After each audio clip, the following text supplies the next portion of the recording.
देखिए, एक ज़िम्मेदार एक जगह से और ज़िम्मेदार सीट से गैर ज़िम्मेदाराना बातें करना और जिसके दलील व दलाइल ना हो उसकी हम भरपूर अल्फाज में मज़म्मत भी करते हैं और इंशाल्लाह उनके ख़िलाफ़ हमने जितनी आवाज़ बुलंद करनी हो इंशाल्लाह वो हम करेंगे। जहाँ तक हमारे कुर्म की बात है, रस्ते बंद, अशिया खुर्दनोश वहाँ पे है नहीं, छोटे छोटे बच्चे अद्वियात की किल्लत की वजह से दम तोड़ रहे हैं।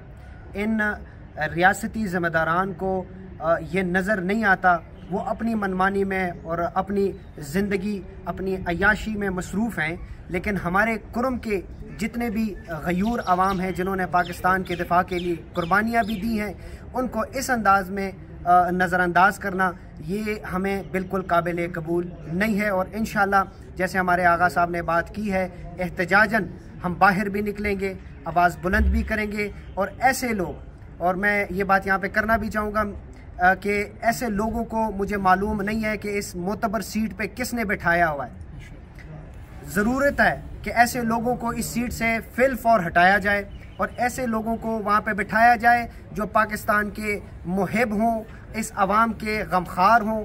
इंशाल्लाह फिर ना ऐसे एहतजाजों की ज़रूरत होगी, ना प्रेस कॉन्फ्रेंस की ज़रूरत होगी, ना फिर रोडों पे निकलने की ज़रूरत होगी। वो मौला अली का एक कॉल है, उनसे पूछा गया था कि मौला हमें कैसे पता लगेगा कि कौन सा बंदा कितना ज़्यादा कीमती है, तो मौला ने जवाब दिया कि जिसमें जितना ज़्यादा एहसास हो वो उतना ज़्यादा कीमती है। हम आवाम को ये बताना चाहते हैं कि जो भी हुक्मरान बैठा हुआ है वो बेहिस बैठा हुआ है, उसमें गैरत नाम की कोई चीज़ है नहीं।